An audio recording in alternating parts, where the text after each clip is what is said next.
Good morning students. तो हम continue करेंगे। नेक्स्ट क्वेश्चन हमारा चला था, ठीक है, इसके बाद कैटलिस्ट के बाद कि ट्रांजिशन एलिमेंट जो है वो कॉम्प्लेक्स कंपाउंड की फॉर्मेशन करते हैं, ठीक है। तो हमारा नेक्स्ट क्वेश्चन है कि why transition elements form coordination compounds, ठीक है, कि क्यों बनाते हैं। तो कोऑर्डिनेशन कंपाउंड देखो किस तरीके के कंपाउंड्स होते हैं। जैसे मान लो मैंने जो है वो कोबाल्ट क्लोराइड का कोई सोल्यूशन लिया, ठीक है, उसको जो है वो अमोनिया में मैंने मिक्स कर दिया, ठीक है। तो होगा क्या कि मेरे पास जो है वो एक कॉम्प्लेक्स इस तरीके से बन गया, कॉम्प्लेक्स कंपाउंड मेरे पास कोई बन गया। ये पूरी डिटेल में मैं आपको बताऊंगा कोऑर्डिनेशन कंपाउंड जब हम स्टार्ट करेंगे, ठीक है। तो इस तरीके का कोई कॉम्प्लेक्स बन गया, ये मैंने एक्सेस में लिया हुआ है, ठीक है, CONH3 और मेरे पास जो है वो यहाँ पे जो है वो क्लोरीन इस तरीके से जो है वो जुड़ गया, ठीक है। तो इसी को हम कोऑर्डिनेशन कंपाउंड बोलते हैं। देखो cobalt 3 positive 6 ammonia CONH3 3 positive मैंने शॉर्ट में लिखा हुआ है। ऐसे ही Rn 2 पॉजिटिव कंबाइन करता है, मेरे पास फेरस सल्फेट होता है एक्चुअली यहाँ पे, सॉरी फेरस यहाँ पे जो है वो फेरस साइन लिए मैंने, और यहाँ पे जो है वो 6 साइनाइड आयन लिए। तो मेरे पास जो है वो FeCN6 4 नेगेटिव स्थिति का कॉम्प्लेक्स कंपाउंड बन गया, ठीक है। तो कॉम्प्लेक्स कंपाउंड जो होते हैं वो स्क्वायर ब्रैकेट में प्रेजेंट होते हैं, इतना ध्यान रखें अभी आप। लेकिन क्वेश्चन ये नहीं है कि ये क्या होते हैं कोऑर्डिनेशन कंपाउंड्स, क्वेश्चन ये है कि why transition element form complex compound. Complex compound इन्हीं को कोऑर्डिनेशन कंपाउंड बोलते हैं, ठीक है। ये जो पार्ट होता है स्क्वायर ब्रैकेट में, इसको हम कॉम्प्लेक्स बोल देते हैं, यानी कि ये कॉम्प्लेक्स है। क्यों बोलते हैं कॉम्प्लेक्स, ये भी सारा हम इंट्रोडक्शन वहीं पे करेंगे, ठीक है। तो ये बनाते क्यों है, क्वेश्चन ये मेरा कि क्यों बनाते हैं ट्रांजिशन एलिमेंट्स, ठीक है।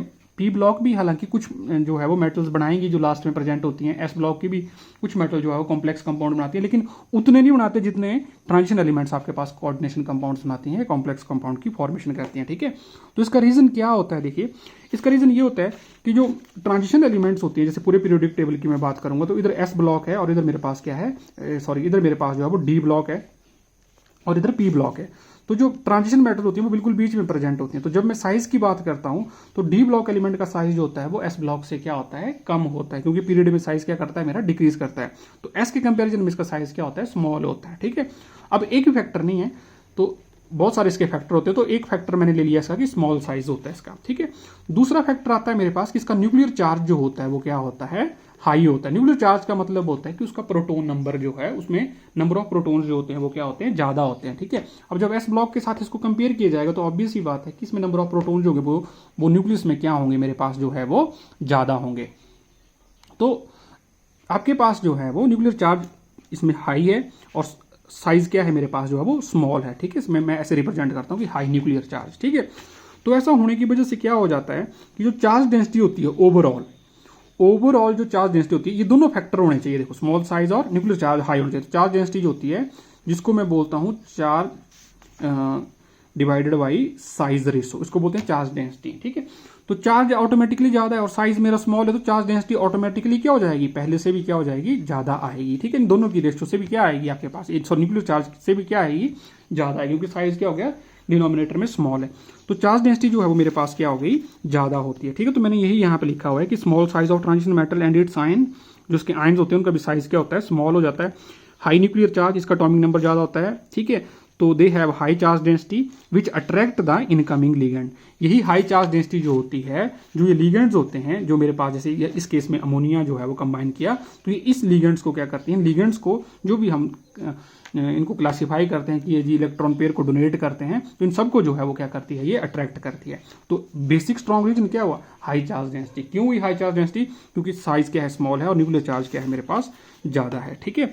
तो ये दो पॉइंट मेरे पास जो है इंपॉर्टेंट है, ठीक है। थर्ड पॉइंट और भी ज्यादा इंपॉर्टेंट है कि ट्रांजिशन मेटल है वेकेंट डी ऑर्बिटल होते हैं, इनकम्प्लीटली फिल्ड डी ऑर्बिटल होते हैं। लेकिन अपने करेक्ट वर्ड इसमें, तो अपने एग्जैक्ट करेक्ट वर्ड लिखना है, इसमें आप लिखोगे vacant d orbital, incompletely filled d orbital से काम नहीं चलेगा। तो आप ये बोलोगे ट्रांजिशन मेटल है vacant d orbitals either in their elementary state और in their oxidative state. Oxidative form होती है जैसे मान लो आयंस के फॉर्म में, ठीक है। तो उनके पास क्या होते हैं, वेकेंट डी ऑर्बिटल होते हैं। अब देखो होगा क्या, जैसे मान लो ये लिगेंड है और इस लिगेंड ने कोबाल्ट 3 पॉजिटिव के साथ जो है वो कंबाइन करना है, ठीक है।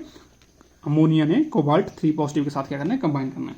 तो ये अमोनिया क्या करता है कि तभी कोऑर्डिनेशन कॉम्प्लेक्स जो है बना सकता है, कॉम्प्लेक्स कंपाउंड बना सकता है, जब ये कोबाल्ट 3 पॉजिटिव लोन पेयर को एक्सेप्ट करे, ठीक है, तो भी वो वहाँ पे क्या बनेगा, कोऑर्डिनेट बॉन्ड बनेगा। अब कोबाल्ट 3 पॉजिटिव भी तभी एक्सेप्ट करेगा जब वहाँ पे वेकेंट डी ऑर्बिटल प्रेजेंट हो। वेकेंट डी होता है बिल्कुल खाली डी ऑर्बिटल, ठीक है। ये बात बिल्कुल वैसे आ गई कि जैसे मान लो किसी का घर है, ठीक है, तो वहाँ पे जो है वो मान लो एक रूम में जो है 4 लोग रह रहे हैं, ठीक है, तो अगर मान लो वहाँ पे जो है वो वैकेंसी नहीं है तो एक पर्सन एडजस्ट होना चाहेगा तो बड़ी मुश्किल से ये वो एडजस्ट होगा, तो वहाँ पे क्या चाहिए, वैकेंसी चाहिए, ठीक है। तो सिमिलरली आपके पास जो है वो कोबाल्ट के पास जो है वेकेंट डी ऑर्बिटल होते हैं, तो उस डी ऑर्बिटल में लोन पेयर को क्या कर सकता है, एक्सेप्ट कर सकता है। तो ये भी एक बहुत जबरदस्त रीजन जो है वो ट्रांजिशन एलिमेंट में प्रेजेंट होता है। तो आपने ये भी कोड करना है कि ट्रांजिशन एलिमेंट है vacant d orbital in the elemental form और इन आयनिक फॉर्म। सो यहाँ पे जो है फिर आप आगे, so they can accept a lone pair from the ligands and forms coordination compound, ठीक है। So bond between the central metal ion and its ligand in the complex is coordinate bond and such compounds are also called coordination compound उनको बोलते हैं, coordinate compound इनको बोल देते हैं, ठीक है।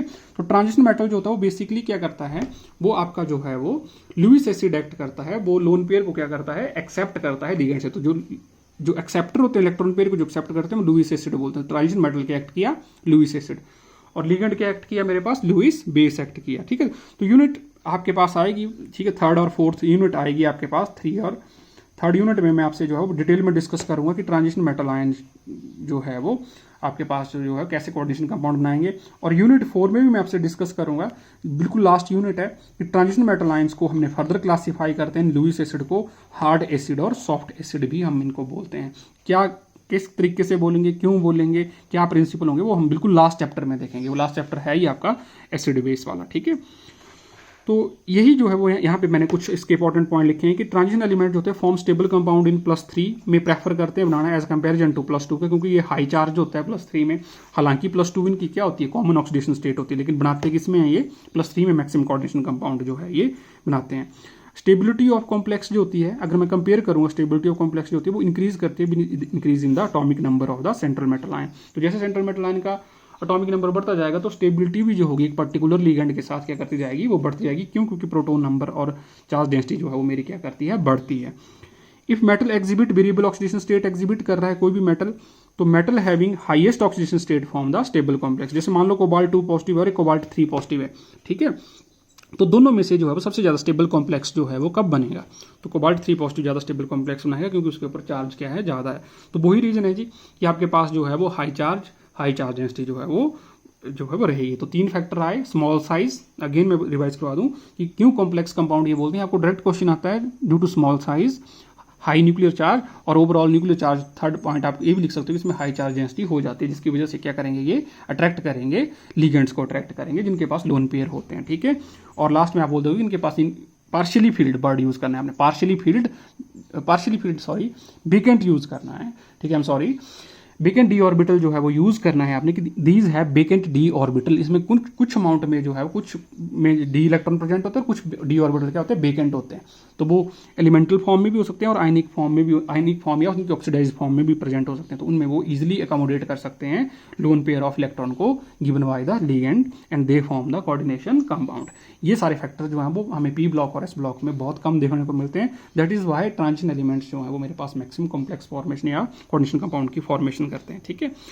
नेक्स्ट मेरे पास टॉपिक आता है कि why transition elements form alloy formation या why transition element form alloy. Alloy आपको पता है क्या होता है, कि आपको पता है कि हिंदी में जो बच्चे कुछ पढ़े भी होंगे, ठीक है, जो मेटल्स होती हैं हम उनको बोलते हैं धातु, ठीक है।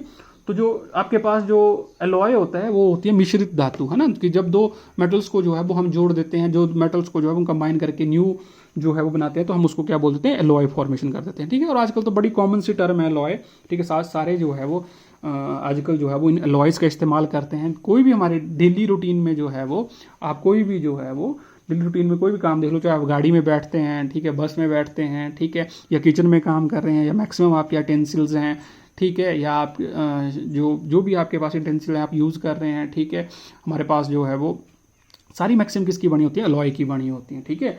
और एलॉय इसलिए हम बनाते हैं ताकि हमें जो है वो ओरिजिनल मेटल से जो है वो ज़्यादा इंप्रूव्ड क्वालिटी जो है वो हमें मिलती है एलॉय में, तो फिर हम इसका इस्तेमाल जो है डेली लाइफ में अब ज़्यादा कर रहे हैं, ठीक है। तो यही क्वेश्चन है कि ट्रांजिशन एलिमेंट ही एलॉय फॉर्मेशन क्यों करते हैं, और मैक्सिमम एलॉयज होते हैं वो ट्रांजिशन एलिमेंट को बिलोंग करते हैं, ऐसा क्यों होता है, ठीक है।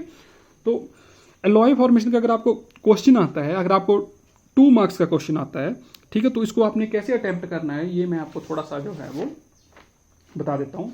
मैंने इसका कहीं पे, हाँ ये मिला मेरे को, इसका मैंने थोड़ा सा आपको चार्ट जैसा बनाया हुआ है, ठीक है। तो अब देखो मैं इसमें आपसे डिस्कस करता हूँ कि ये एलॉय फॉर्मेशन कैसी है, ठीक है। मैं आपको बता भी दूंगा कि आपने क्या लिखना है इसमें और क्या जो है वो छोड़ना है, ठीक है। तो देखो जो एलॉय होता है बेसिकली, ये एलॉय जो है वो बन सकता है आपका मेटल मेटल के साथ भी बन सकता है और मेटल नॉन मेटल के साथ भी बन सकता है, ठीक है। तो एक तो मेटल होनी चाहिए, दूसरी मेटल भी हो सकती है और नॉन मेटल भी हो सकती है, ठीक है। तो एलॉय बेसिकली तो 4 तरीके से बनाए जा सकते हैं, ठीक है। वो 4 तरीके मेन क्या हैं? सबसे पहला होता है कि वहाँ पे हमारे पास जो है वो जब भी कोई 2 चीज़ें कंबाइन करें तो वहाँ पे मेरे पास आयनिक कंपाउंड भी बन सकता है। और ये आयनिक कंपाउंड तब बनेगा जैसे मान लो हम किसी मेटल में हाईली इलेक्ट्रोनेगेटिव एलिमेंट ऐड कर रहे हैं, जैसे fluorine, chlorine, oxygen as impurity add कर रहे हैं, तो इनको मेनली ऐड किया जाता है ग्रुप 1 या ग्रुप 2 मेटल्स में, है ना, एस ब्लॉक में। तो मेरे पास वहाँ पे चांसेस होते हैं कि कोई आयनिक इंटरेक्शन का मेरे पास जो है वो कोई अलॉय बन गया, ठीक है, कोई जो है वो हमारे पास बन गया। इस पर मैं डिटेल में जाऊँगा कि हम ट्रांजिशन मेटल्स पे आ रहे हैं, बट ये बड़े कम चांसेस होते हैं। सिंपल मिक्सचर भी हम कहीं पे बना सकते हैं कि जैसे सिंपली मैंने मिक्स किया, कोई केमिकल मेथड नहीं लगाया, तो हम वो मेरे पास क्या बन जाएगा, सिंपल मिक्सचर से बन जाएगा, ठीक है। ये मैंने आपको ऐसे ही बताने के लिए किया। लेकिन जो मेनली जो 2 एलॉय हमारे पास फॉर्मेशन होती है ट्रांजिशन मेटल में, वो 2 तरीके से होती है। एक होती है इंटरस्टिशियल एलॉय और एक होती है मेरे पास सब्स्टिट्यूशनल एलॉय, ठीक है। एक कौन सी होती है, इंटरस्टिशियल एलॉय, और सेकंड होती है सब्स्टिट्यूशनल एलॉय। अब हम देखेंगे कि सबसे पहले मैं इंटरस्टिशियल एलॉय पे आता हूँ। तो इंटरस्टिशियल एलॉय जो होते हैं वो कैसे बनते हैं? देखो इंटरस्टिशियल एलॉय बनता है आपका जब आपके पास मेटल और नॉन मेटल जो है वो कंबाइन करती है, ठीक है। हम इन दोनों को जो है वो कंबाइन करवाते हैं, ठीक है। तो नॉन मेटल क्या क्या हो सकती है? नॉन मेटल होगी बिल्कुल स्मॉल साइज नॉन मेटल, ये नहीं कि आपने बड़ी हाई जो है वो वेट की या बड़े साइज की नॉन मेटल ले ली तब वो फिर इंटरस्टिशियल एलॉय नहीं बनता। नॉन मेटल कैसे होनी चाहिए? Small size, like hydrogen. आपको पता है हाइड्रोजन तो सबसे स्मॉलेस्ट साइज का जो है वो नॉन मेटल है, ठीक है। कार्बन होगी, बोरोन हो गया, नाइट्रोजन हो गया, एटसेट्रा, ठीक है। ये मेरे पास नॉन मेटल है, इनका साइज क्या होगा? स्मॉल होगा।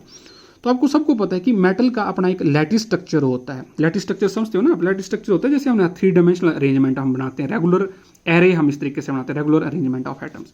तो मेटल का एक अपना लैटिस स्ट्रक्चर होता है, चाहे वो कुछ भी हो, चाहे वो बीसीसी हो, है ना, चाहे वो एचसीपी हो, ये आपने सबने टर्म सुनी हुई हैं, ठीक है, चाहे वो एचसीपी हो, कोई भी उसका जो है वो अपना एक स्ट्रक्चर हो सकता है, ठीक है।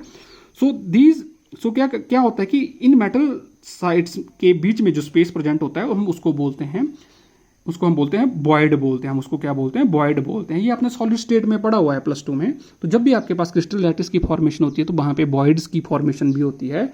वो वॉइड्स जो होती है वो टेट्राहेड्रल भी हो सकती हैं और आपके पास ऑक्टाहेड्रल भी हो सकती हैं, डिपेंडिंग कि आपके पास जो है वो इनका जो है वो किस तरीके से अरेंजमेंट होता है और कितने नंबर ऑफ एटम्स आपके कंबाइन कर रहे हैं। तो हमें टेट्राहेड्रल के साथ साथ जो है वो ऑक्टाहेड्रल अरेंजमेंट भी मिलता है जो हम 3 डायमेंशनल में बात करते हैं, ठीक है। तो जो वॉइड्स होती हैं तो ये इनका साइज होता है वो स्मॉल होता है। तो जो नॉन मेटल मैंने इसमें एज ए इम्प्योरिटी ऐड की, ऐसा ही मान लो आप। तो ये जो नॉन मेटल होती हैं और जो मेटल होती हैं इनके साइज में ज़्यादा डिफरेंस होता है, बहुत ज़्यादा डिफरेंस होता है। ध्यान रखना, जो हम मेटल और नॉन मेटल की बात कर रहे हैं कि जो एलॉय बनाएंगी इन दोनों के साइज में क्या होगा? बहुत ज़्यादा डिफरेंस होगा, large difference in the size. तो केमिकल बिहेवियर और नेचर में भी क्या होगा? वहाँ पे डिफरेंस एग्जिस्ट करेगा। मेटल का बिहेवियर कुछ और होता है, नॉन मेटल का कुछ और होता है, ठीक है। तो these small non metal atoms occupy the position of tetrahedral और ऑक्टाहेड्रल होल्स, ठीक है, without disturbing the original lattice arrangement. जो इसका ओरिजिनल लैटिस अरेंजमेंट होता है उसको डिस्टर्ब नहीं करते और होल्स पे जो है वो या लैटिस में, लैटिस की जो वॉइड्स होती हैं उसमें ये बैठ जाते हैं जाके, ठीक है। तो अब अच्छा कौन सी जो है वो वॉइड को ऑक्यूपाई करेंगे, है ना। किसी बच्चे ने लास्ट टाइम कभी पूछा था मेरे से क्लास में कि सर ये ऑक्टाहेड्रल में जाएगा कि टेट्राहेड्रल में जाएगा? जो भी आपके पास जो आप एटम ऐड करते हो, बोरोन, नाइट्रोजन, तो भाई वो डिपेंड करता है r smaller upon r larger. Smaller का मतलब होता है कि जो आप ऐड कर रहे हो नॉन मेटल, और लार्जर का मतलब होता है जो आपके मेटल का लैटिस का रेडियस है एक एटम का, ठीक है। तो अगर वो रेडियस रेशियो जो होती है r smaller versus r larger, यही लेते हो आप, r positive divided by r negative, है ना। तो r smaller divided by r larger, अगर ये फॉल करती है 0.414 से लेकर 0.732 के बीच में तो वो ऑक्टाहेड्रल वॉइड को फॉलो करता है, ठीक है। तो इसी तरीके से वो कंडीशंस होती है रेडियस रेशियो रूल की, ये 16 सॉलिड स्टेट में है कि अगर वो रेशियो जो है वो कहाँ फॉल कर रही है दोनों के साइज की, जिन 2 एटम्स को जो है वो आप कंसीडर कर रहे हो, जैसे एक मेटल का एटम और एक आपके पास जो है बोरोन, नाइट्रोजन, हाइड्रोजन, कोई भी इसका एक एटम, तो उनका रेशियो निकाल लो, फिर वो वहाँ से हमें पता चल जाएगा कि ये कहाँ पे फिट होगा, तो हम वो कैलकुलेट कर सकते हैं, ठीक है। मेरा बोलने का मतलब ये है कि इंटरस्टिशियल एलॉय में जो आप नॉन मेटल ऐड करते हो, ठीक है, क्वालिटी इंप्रूव करने के लिए वो किसको ऑक्यूपाई करती है, इंटरस्टिशियल साइट को ऑक्यूपाई करती है। ठीक है, इंटरस्टिशियल साइट क्या होती है, जो बीच में ये वेकेंट स्पेसेस प्रेजेंट होते हैं। ठीक है, वहाँ पे आप ऐसा ज्यूम करो कि वहाँ पे ये प्रेजेंट हो जाते हैं। तो ज़्यादा हमें इस केस में जो क्या मिलता है कि चेंज इन फिजिकल प्रॉपर्टीज़ जो है वो हमें इस केस में मिलता है। ठीक है, कि फिजिकल प्रॉपर्टीज़ जो है मेरी चेंज हो जाती है, जैसे हार्डनेस होगी, मेलिएबिलिटी होगी, डक्टिलिटी होगी, है ना। तो इस तरीके से मुझे इंटरस्टिशियल अलॉय में जो है वो ये मिलता है। इंटरस्टिशियल अलॉय का सबसे अच्छा एग्जांपल है स्टील। अगर आपसे कोई पूछे कि स्टील की क्या कंपोजिशन होती है, तो आप बोल सकते हो कि स्टील जो होता है उसमें आयरन होता है आपका 98% और रेस्ट पार्ट मेरे पास जो है वो कार्बन की परसेंटेज होती है, वो वेरी करती है। ठीक है, कि कितना उसमें जो है एडेड है। तो आयरन देखो आपके पास मेटल है और कार्बन मेरे पास क्या है, नॉन मेटल है। तो जो स्टील होता है वो मेरे पास एक अलॉय है किसका, कार्बन और आयरन का अलॉय है। ठीक है, तो ये इंटरस्टिशियल अलॉय का एग्जांपल है कि उसमें जो कार्बन जो है वो गया हुआ है वो कहाँ पे प्रेजेंट है, आपका इंटरस्टिशियल साइट्स पे जो है वो प्रेजेंट होता है। ठीक है, similarly second most important alloy होता है मेरे पास सब्स्टिट्यूशनल अलॉय। ठीक है, आपकी बुक में ना उसने सब्स्टिट्यूशनल अलॉय की ज़्यादा बात की हुई है, उसने हालांकि वहाँ पे कोई क्लासिफिकेशन नहीं की हुई है, लेकिन फिर भी आपको जो है ये मालूम होना चाहिए जब भी आप अलॉय फॉर्मेशन का कॉन्सेप्ट पढ़ते हो। ठीक है, तो सब्स्टिट्यूशनल अलॉय में क्या होता है, इसमें जो है वो जो गेस्ट एटम होता है, ठीक है, जो आप इम्प्योरिटी, और सब्स्टिट्यूशनल अलॉय आपका बनता है जो मेटल और मेटल कंबाइन करती है।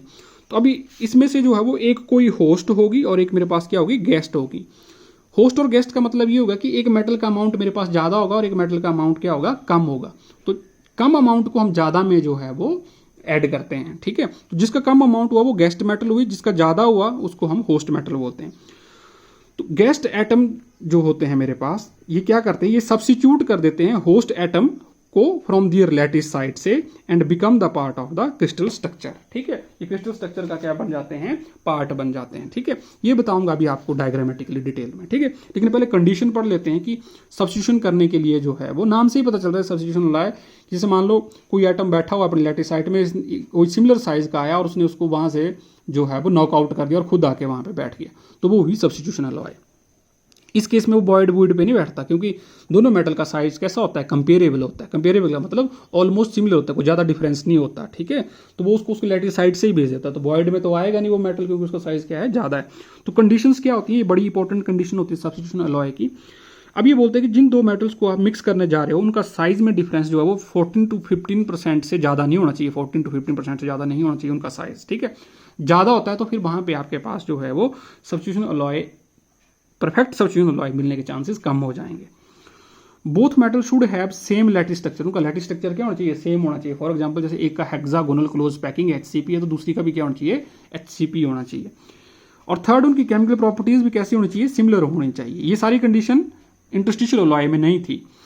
Chemical property must be similar, तो they should belong to the same group, या तो वो सेम ग्रुप को क्या करनी चाहिए, बिलोंग करनी चाहिए। सेम ग्रुप को बिलोंग करने का मतलब क्या होगा, उनके आउटर मोस्ट इलेक्ट्रॉन क्या हो जाएंगे, सेम हो जाएंगे। सेम हो जाएंगे मतलब उनमें नंबर ऑफ अनपेयर्ड इलेक्ट्रॉन भी क्या हो जाएंगे, सेम हो जाएंगे। ठीक है, तो ये तीन कंडीशन है जी। एक है आपके पास उनके साइज में ज़्यादा डिफरेंस नहीं होना चाहिए। कितना डिफरेंस जो है वो ज़्यादा नहीं होना चाहिए, 14 से 15% से ज़्यादा डिफरेंस नहीं होना चाहिए। Both metal should have same lattice structure होना चाहिए। उनका लैटिस स्ट्रक्चर से आप समझ गए। उनकी केमिकल प्रॉपर्टीज क्या होनी चाहिए, सेम होनी चाहिए, सिमिलर होनी चाहिए। ठीक है, तो अगर ये तीनों कंडीशन सेटिस्फाइड हैं, अगर ये तीनों कंडीशन सेटिस्फाइड हैं तो मेरे पास जो है वो ऑर्डरली अरेंज्ड सब्स्टिट्यूटेड अलॉय मिलता है। क्या मिलता है जी, ऑर्डरली अरेंज्ड सब्स्टिट्यूटेड अलॉय, मतलब परफेक्ट सब्स्टिट्यूटेड अलॉय मिलता है। ठीक है, इसी को जो है वो हम सुपरलैटिस भी बोलते हैं। अगर मान लो इन तीन कंडीशन में से जो है वो एक कंडीशन फॉलो नहीं हुई, या दो कंडीशन फॉलो नहीं हुई, या मिनिमम एक ही कंडीशन फॉलो हो रही है, तो मेरे पास जो है वो परफेक्टली सब्स्टिट्यूटेड अलॉय नहीं मिलता, मेरे पास वहां पे रैंडमली सब्स्टिट्यूटेड अलॉय मिलता है। ठीक है, तो यही मैं आपको थोड़ा सा इस तरीके से जो है वो डायग्रामेटिकली बता देता हूँ, क्योंकि क्वेश्चन एक बार डायग्रामेटिकली पूछ लिया गया किसी competitive point of view competition में, तो उसने ऐसे इस तरीके से 4 ऑप्शन दिए थे और पूछ लिया था कि कौन सा जो है वो आपके पास इंटरस्टिशियल अलॉय का एग्जाम्पल है। ठीक है, तो देखो आपके पास जो है वो ये जो मैंने स्मॉल स्फीयर बनाए हुए हैं, ये जो स्मॉल स्फीयर मैंने यहाँ पे बनाए हुए हैं, क्लोजली देखो आप, ये मैंने एक प्योर लैटिस का जो है वो साइड को रिप्रेजेंट किया हुआ है कि ये जो स्मॉल सर्कल है ये मेरा क्या रिप्रेजेंट करता है, एटम को। तो इस तरीके से एक रेगुलर अरेंजमेंट जो है वो प्रेजेंट है। इसमें सिर्फ एक ही मेटल है, only one metal is present. ठीक है, मैंने कोई मिक्सिंग नहीं की इसमें। अब ये बोलते हैं कि जब मैंने एक बार इसमें अलॉय बना दिया, कि जैसे मान लो इसमें मैंने कोई स्मॉल एटम्स जैसे कार्बन, नाइट्रोजन, बोरोन को मैंने ऐड कर दिया, तो ये मेरा एक्स जो है वो रिप्रेजेंट कर रहा है, मेरे पास जो है वो कोई नॉन मेटल को ये रिप्रेजेंट कर, कोई भी हो सकती है वो। अब ये x देखो प्रेजेंट है between two, between two, between two, between two, है ना, बिटवीन टू, बिटवीन टू, ये कहीं भी प्रेजेंट हो सकती है, ठीक है, ये यहाँ पे भी प्रेजेंट हो सकती है, ठीक है। तो ये मेरे पास क्या होगी, वॉइड को इसने ऑक्यूपाई किया। ध्यान ये रखना कि इसकी लैटिस साइड डिस्टर्ब नहीं हुई, देखो ये है लैटिस साइड, ये लैटिस साइड, लैटिस साइड का मतलब होता है ये पोजीशन जो रेगुलरली कुछ टाइम के बाद रिपीट हो रही है ये। तो ये लैटिस साइड को ऑक्यूपाई नहीं किया इसने बीच में स्पेस को ऑक्यूपाई किया, ठीक है। तो आपके पास जो है वो मेरा ओरिजिनल क्रिस्टल स्ट्रक्चर तो डिस्टर्ब नहीं हुआ, ठीक है, उसमें थोड़ा ना कि जाके ये बैठ गया, कि किसी को हटा दिया इसने, सब्स्टिट्यूट कर दिया, ऐसा नहीं किया इसने। तो ऐसा अलॉय जो मेरे को बनता है उसको बोलते हैं इंटरस्टिशियल अलॉय। तो आप इस तरीके से उसको पहचानोगे कि पहले आप अज्यूम करना कि उसको क्लोजली देखें कि उसका ओरिजिनल स्ट्रक्चर क्या है, एरे कैसा है एटम्स का, कि अच्छा एक एटम है, ये एटम है, इनको तो नहीं डिस्टर्ब किया उसने, ठीक है, कि इनकी पोजीशन पे तो नहीं ये बैठ गया। अब यहाँ बच्चों को डाउट होता है कि सर ये इसकी पोजीशन पे बैठ गया, भाई इसकी पोजीशन थोड़ा ना है एटम पे, यहाँ कहाँ एटम था देखो, ठीक है, इस तरफ थोड़ा ना एटम था, इस तरफ थोड़ा ना एटम था, इस तरफ भी नहीं था, ठीक है, ये इस तरफ एटम नहीं है, इस तरफ एटम नहीं है। तो इस तरीके से आपने पहचानना है कि आपके पास जो है इसके चारों ओर जो है वो कहीं एटम देता है। अगर इसने इंटरस्टिशियल साइड ऑक्यूपाई की तो ये इंटरस्टिशियल अलॉय हुआ, ठीक है।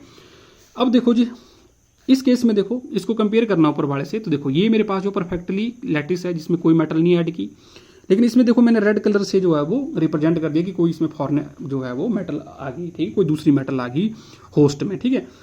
देखो इसने क्या किया कि लैटिस साइड को ही ऑक्यूपाई कर लिया, ये लैटिस साइड है ना, देखो ये lattice side, lattice side, lattice side, lattice side. जब लैटिस साइड को ही कोई दूसरा मेटल ऑक्यूपाई कर लेता है तो उसको हम बोलते हैं सब्स्टिट्यूशनल अलॉय, ठीक है। लेकिन प्रॉब्लम ये होगी कि यहाँ पे भी देखो ये भी किसका एग्जाम्पल हो गया, सब्स्टिट्यूशनल अलॉय का हो गया, लेकिन यहाँ पे कैसे पहचानेंगे कि रेंडमली कौन सा हुआ और मेरे पास ऑर्डरली जो है वो सब्स्टिट्यूटेड अलॉय कौन सा होगा। तो जो सब्स्टिट्यूटेड अलॉय रेंडमली मेरे को जो है वो कब मिलता है, जब वो जो तीन कंडीशन में से जो है वो कोई एक ही कंडीशन फॉलो हो या दो ही कंडीशन फॉलो हो, सारी फॉलो ना हो। तो देखो ये रेंडमली प्रेजेंट है, कोई मतलब नहीं है कि कहाँ पे क्या कोई अरेंजमेंट नहीं बन रहा।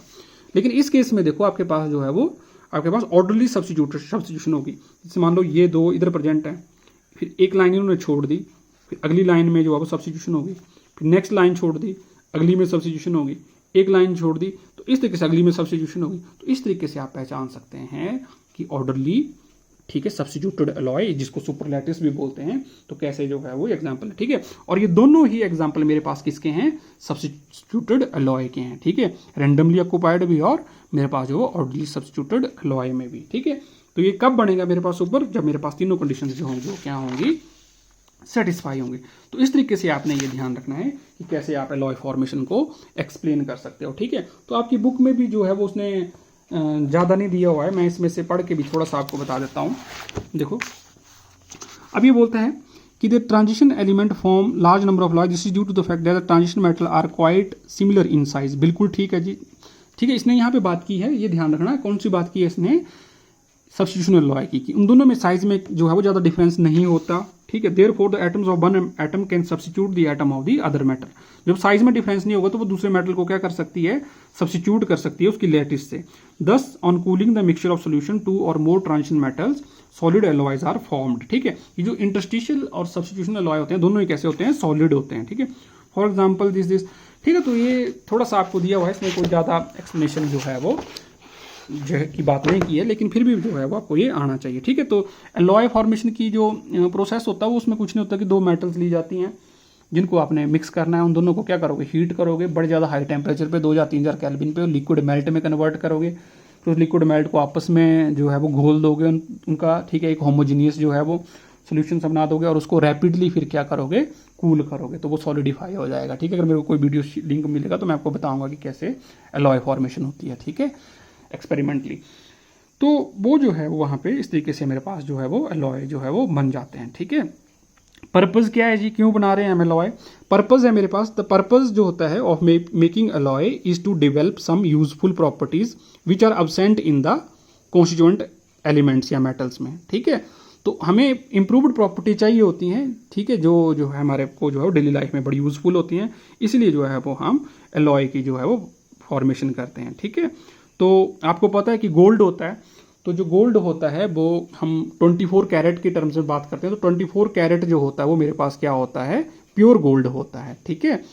तो तो इसको, ये बहुत सॉफ्ट होता है, इसको हार्ड बनाने के लिए हम उसमें किसकी मिक्सिंग कर देते हैं, कॉपर की मिक्सिंग कर देते हैं। ठीक है, तो ये जो है वो आपने थोड़ा सा ध्यान रखना है कि उसमें 24 कैरेट गोल्ड हम क्या ऐड करते हैं, कॉपर जो है मिक्स करते हैं। तो फिर हम उसको 24 कैरेट नहीं बोलेंगे, फिर वो 22 carat, 18 carat, depending upon the percentage of copper, उसमें जो है वो फिर चेंजेस आती जाएंगी। ठीक है, तो ये जो है वो आपने थोड़ा सा ध्यान रखना है। ठीक है, और यहीं पे जो है वो मैं आपसे बात करूंगा कि कुछ मेरे पास जो है वो important competitive point of view से है। तो यहाँ पे मेरा ये टॉपिक खत्म होते हैं, तीनों टॉपिक खत्म होते हैं कि मैंने पिछले लेक्चर में जो है आपको बताया कि क्यों अच्छे कैटलिस्ट हैं, क्यों कॉम्प्लेक्स फॉर्मेशन ये करते हैं, थर्ड नंबर पे ये क्यों अलॉय फॉर्मेशन करते हैं। ठीक है, अब ये कॉम्पिटिटिव पॉइंट ऑफ व्यू जो है वो आपको मैं बताने जा रहा हूँ। ठीक है, तो ये आपकी चॉइस है, आपने करना है कि नहीं करना है।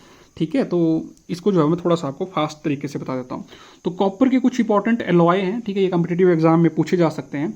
और आपको मैं ये भी बता दूं कि जो सेकंड मोस्ट यूजफुल मेटल है पूरे के पूरे ट्रांजिशन एलिमेंट में, वो कौन है, वो मेरे पास है कॉपर। फर्स्ट कौन है मेरे पास, आयरन, जो सबसे ज्यादा यूजफुल मेटल है। ठीक है, तो सबसे पहले मैं कॉपर के एलॉय की बात करूंगा। कॉपर को हिंदी में बोला जाता है बच्चे तांबा।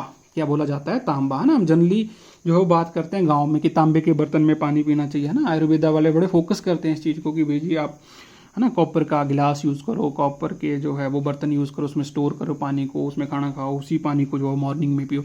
उसमें जो है वो बहुत ज़्यादा जो है वो आयुर्वेदिक जो है वो पावर होती है। ठीक है, नो डाउट उसमें कुछ कॉपर डिजॉल्व हो जाते हैं and it is very good for health. ठीक है, तो जो तांबा होता है वो बेसिकली क्या होता है, कॉपर की वो बात कर रहा होता है। ठीक है, तो कॉपर के क्या क्या अलॉय जो है पॉसिबल होते हैं। तो थोड़ा सा क्रैमिंग बड़ा पार्ट है। ठीक है, तो ब्रास हो गया। ब्रास जो होता है it is a alloy of copper और जिंक। ठीक है, अब आपसे कोई पूछेगा कि सब्स्टिट्यूशन होगा कि जी आपके पास जो है वो इंटरस्टिशियल होगा। इंटरस्टिशियल हो ही नहीं सकता क्योंकि इसमें कोई नॉन मेटल मैं ऐड ही नहीं कर रहा हूँ। ये कैसा होगा, सब्स्टिट्यूशनल होगा। तो कॉपर और जिंक, क्योंकि इनका साइज ऑलमोस्ट जो है वो सिमिलर होते हैं, तो इसमें कॉपर 70 से 80% होता है और जिंक कितना होता है 30 to 20% वेरी कर सकता है ना। इतनी कंपोजिशन का मार्जिन देते हैं इसमें, तो उसको बोलते हैं ब्रास। तो brass is basically copper in plus zinc. ठीक है, इसको हम हिंदी में क्या बोलते हैं, पीतल भी बोलते हैं। ठीक है, फिर आता है ब्रॉन्ज।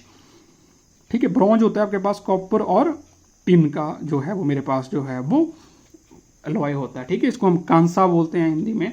आपको पता है कि गांव वगैरह में अभी भी कुछ लोगों ने कांसे के जो बर्तन रखे होते हैं ना। मेरे गांव में भी मेरे जो दादा दादी थे वो भी यूज़ करते थे इन बर्तन को। ठीक है, कांसा वगैरह, तो उन्होंने बड़ा संभाल के रखा होता है। तो उस टाइम वो बात करते, लेकिन मेरी समझ में नहीं आता था उस टाइम की क्या कांसा, क्या तांबा, क्या पीतल, है ना, एग्जैक्टली क्या होता है। ठीक है, लेकिन जब एक्चुअली में थोड़ा ठीक केमिस्ट्री में है तब पता लगा कि हाँ जी ये कांसा जो है वो आपका एलॉय होता है, ये मिश्रित धातु है, कॉपर और टिन की है। तो इसमें कॉपर जो है वो आपके पास जो 80 से 90% हो जाता है और मेरे पास जो है वो इसकी जो रेंज होती है वो 20 to 10% होती है। ठीक है, टिन की। ठीक है, तो ये जो है अपने ध्यान रखना है। ठीक है, थोड़ा सा आप इस तरीके से कंफ्यूज मत करना। ब्रॉन्ज, ब्रॉन्ज में जेड आ रहा है तो इसमें जिंक नहीं होता, इसमें क्या होगा, मेरे पास टिन होता है। अब इसमें देखो एस आ रहा है तो ब्रास, है ना। बच्चे कंफ्यूज करते थे कि ऐसे याद रखते जी ब्रास, जी मेरे पास जी ब्रास हैं तो कॉपर के ही हैं, तो एस से टिन और ऐसे जी जिंक। तो उल्टा ब्रास और ब्रॉन्ज में कंफ्यूजन होता है। तो ब्रॉन्ज में ध्यान रखना, ब्रॉन्ज में क्या आएगा, टिन आएगा, और ब्रास का एस जो है वो आपने टिन लगाना है ब्रॉन्ज में, और ब्रॉन्ज का जो जेड है वो आपने ब्रास में लगाना है, जिंक। ठीक है, बाकी परसेंटेज कंपोजिशन देखो सिमिलर ही है इसमें। ठीक है, तो इस तरीके से आप याद रख सकते हैं अगर आपको कन्फ्यूजन है। फिर आता है जी जर्मन सिल्वर। ये भी बड़ा इंपॉर्टेंट क्वेश्चन है। जर्मन सिल्वर मतलब ये जो लास्ट वाली एलिमेंट्स होते हैं, निकल, कॉपर और जिंक, लास्ट के 3 है ना फर्स्ट चीज में, इन तीनों को कंबाइन कर दो, आपके पास क्या बन जाएगा, जर्मन सिल्वर बन जाएगा। परसेंटेज मैंने लिखी हुई है, ये आप नोट कर सकते हैं। ठीक है, जर्मन सिल्वर में क्या होती है। फिर आता है जी गन मेटल, इसको रेड ब्रास भी बोलते हैं। गन मेटल का यूज आपको पता है कि किया जाता है, ठीक है, गन्स वगैरह में। ठीक है, तो ये गन मेटल जो होती है वो कॉपर, टिन और जिंक का मिक्सचर जो है वो अलॉय बनाया जाता है। इसमें कॉपर देखो 85% होती है, टिन जिंक, है ना। परसेंटेज रेयरली आपसे पूछेगा, आपसे सिर्फ कंपोजिशन पूछेगा कि गन मेटल में क्या होता है। ठीक है, तो इन तीनों को जोड़ दोगे आप, देखो कॉपर, जिंक और टिन, तो आपके पास क्या बन जाएगी, आपके पास क्या बन जाएगा, ये गन मेटल बन जाएगा। ठीक है, कॉपर, जिंक और टिन को। और ब्रास और ब्रॉन्ज तो मैंने बता दिया कैसे याद रखना है। ब्रॉन्ज तो मतलब इसमें जिंक नहीं लिखेंगे, इसमें हम टिन लिखेंगे, और जो ब्रास होगा उसमें हम जिंक लिखेंगे। ठीक है, जून में वर्ड्स है। फिर है मोनल मेटल, ये याद रखना है आपको, कॉपर और निकल का अलॉय है। ठीक है, 70% और ये 30% होती है ना। मोनल मेटल को मैं जो है वो इसके साथ कॉन्स्टेंटन के साथ लिखा हुआ है, क्योंकि इसमें भी कॉपर और निकल जो है वो प्रेजेंट होता है, सिर्फ थोड़ा परसेंटेज में फर्क है। देखो इसमें 70, इसमें 30, इसमें 60 और इसमें 40। ठीक है, आपको पता है कॉन्स्टेंटन बड़ा इंपॉर्टेंट क्वेश्चन बनता है कि इलेक्ट्रिकल सर्किट में हम यूज करते हैं इसको, है ना, इसके रेजिस्टेंस की वजह से कॉन्स्टेंटन को। कॉन्स्टेंटन के साथ बड़ी बार ये क्वेश्चन पूछा एल निको क्या होता है, तो L stands for aluminium, N I stands for nickel, C O stand for cobalt, तब बना था ये एल निको। ठीक है, तो एल निको जो होता है वो एल्यूमिनियम, निकल और कोबाल्ट का जो है वो आपके पास क्या है, ये एलॉय है। तो इसमें जो है वो 8 से 12% एल्यूमिनियम, निकल 15 से 26% निकल होता है, कोबाल्ट जो है वो आपके पास 5 से 24% होता है, और कुछ स्मॉल ट्रेस अमाउंट में कॉपर, टाइटेनियम और आयरन भी प्रेजेंट होता है, 6%, 1% एंड रेस्ट पार्ट आयरन का। ठीक है, लेकिन मेजर कंपोनेंट आपके पास निको में एल्यूमिनियम, निकल, कोबाल्ट। ये भी पूछ सकता है आपसे, दे सकता है ऑप्शन में कॉपर और आयरन। ठीक है, तो निको। ठीक है, निको जो होता है वो ध्यान रखना परमानेंट मैग्नेट बनाने के काम में आता है। ठीक है, जो हमारे पास परमानेंट मैग्नेट होते हैं, जो हम यूज करते थे ना, यू शेप इस तरीके के जो मैग्नेट होते थे हमें मिलते थे, तो वो परमानेंट मैग्नेट हमें किससे बने होते हैं, एल्निको के बने होते हैं। ठीक है, एल्निको के साथ आपने ध्यान रखना नाइक्रोम भी बड़ी बार पूछा जाता है। तीनों इंपॉर्टेंट है, कॉन्स्टेंटल, एल्निको एंड नाइक्रोम। ठीक है, तो नाइक्रोम नाम से पता चल रहा है निकल और क्रोमियम तो होने ही होने हैं इसमें। ठीक है, नाइक्रोम, निकल एंड क्रोमियम। तो निकल 78% होता है, 78, क्रोमियम 20% होता है, एंड रेस्ट पार्ट आयरन और सिलिकॉन मेरे पास जो है प्रेजेंट होते हैं। ऊपर भी आयरन मेरे पास जो है प्रेजेंट था। ठीक है, और इस बार देखो बच्चे अलॉय से एक बड़ा जबरदस्त क्वेश्चन एचएस 2020 में अभी हुआ है। ठीक है, पीछे इसी मंथ जो है वो टेस्ट हुआ था, तो उसमें उन्होंने बोला था कि जो कैविटी बन जाती है ना दांतों में, बड़े सारे लोगों में जो है वो आपने देखा होगा, बड़े लोगों में भी या बुजुर्ग लोगों में भी।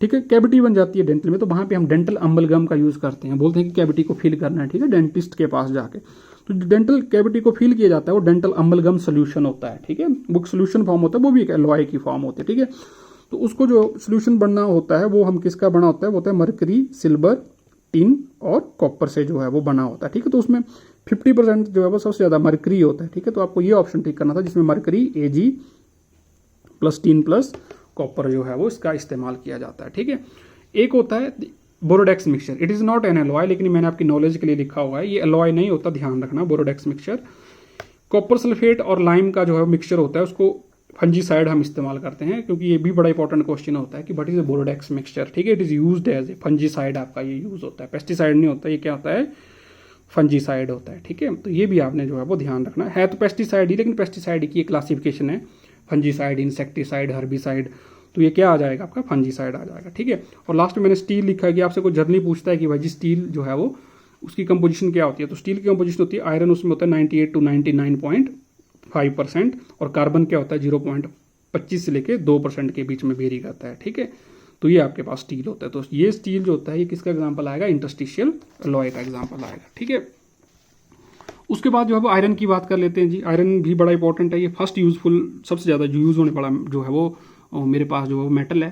फर्स्ट मतलब सबसे ज़्यादा टॉप रैंक पे जो है वो आयरन का हम इस्तेमाल करते हैं। ठीक है, तो आयरन में जो है वो मेरे पास जो है वो देखो सबसे पहले पिग आयरन आता है, फिर कास्ट आयरन आता है, और फिर मेरे पास जो है वो राउट आयरन आता है। ठीक है, तो पिग आयरन जो इम्प्योर फॉर्म होती है आयरन की, हम उसको बोलते हैं पिग आयरन और कास्ट आयरन। ठीक है, सबसे पहले आपने ये ध्यान रखना है, पिग आयरन और कास्ट आयरन दोनों इम्प्योर फॉर्म है, और सबसे प्योर फॉर्म होती है वो होती है राउट आयरन। ठीक है, तो जो पिग आयरन होता है उसकी कंपोजिशन होती है आयरन 93%, कार्बन 4 से 5%, और रेस्ट पार्ट इम्प्योरिटी उसमें प्रेजेंट होती है, मैंगनीज, सिलिकॉन, फॉस्फोरस और सल्फर। ठीक है, इसी पिग आयरन को जो है वो हम क्या करते हैं, हीट करते हैं बड़े हाई टेम्परेचर पे, और फिर उसको इमीडिएटली कूल कर देते हैं मोल्ड्स में। ठीक है, उसको शेप दे देते हैं कुछ, उसको दोबारा रीमेल्ट को जो है वो हम क्या करते हैं, कूल करते हैं। तो जो आयरन मिलता है उसको बोलते हैं कास्ट आयरन। तो इन दोनों की कंपोजिशन में ज़्यादा फर्क नहीं होगा, जो कंपोजिशन इसकी है वही कंपोजिशन किसकी होगी, कास्ट आयरन की होगी। लेकिन कास्ट आयरन में डिफरेंस क्या आता है वो मैं आगे थोड़ा सा आपको बताता हूँ। तो pig iron and cast iron are impure form of iron, तो दोनों की कंपोजिशन आप सेम मेंशन कर सकते हो। फिर आता है राउट आयरन, ये बड़ी प्योर फॉर्म होती है, तो इसमें कार्बन जो है वो 99% जो है वो प्रेजेंट होता है, और कार्बन जो है वो मेरा 99.5 होता है, कार्बन जो है 0.2 से 0.5% तक जो है प्रेजेंट हो सकता है। This is the purest form of iron, route iron. ठीक है, तो जब आप एक्सट्रैक्शन करते हो आयरन की, तो ध्यान रखना सबसे पहले आप आयरन ओर लेते हो, कोई भी ले सकते हो आप, मैग्नेटाइट, हेमेटाइट, क्या भी कुछ भी आप इस्तेमाल कर सकते हो। तो उसके हम एक्सट्रैक्शन करते हैं, कंसंट्रेशन ऑफ ओर करते हैं, कैल्सिनेशन करते हैं, उसकी रोस्टिंग करते हैं, स्मेल्टिंग करते हैं, ये सारे प्रोसेस हैं। तो आयरन ओर से मुझे पास क्या बन जाएगा, पिग आयरन मिलेगा। मेरे को क्या मिलेगा, पिग आयरन। पिग आयरन मैंने ऊपर बता दिया आपको, ये इम्प्योर फॉर्म है, इसकी कंपोजिशन क्या होती है। इसको हम रीमेल्ट करते हैं और कूल करते हैं, तो मेरे पास कास्ट आयरन बनता है। क्या बनता है, कास्ट आयरन। ये अलग अलग मैंने इसलिए किया क्योंकि जब हम इसको जो है वो कूल करते हैं तो दो तरीके के कास्ट आयरन मिलते हैं, white cast iron and grey cast iron. फर्क ये है कि जो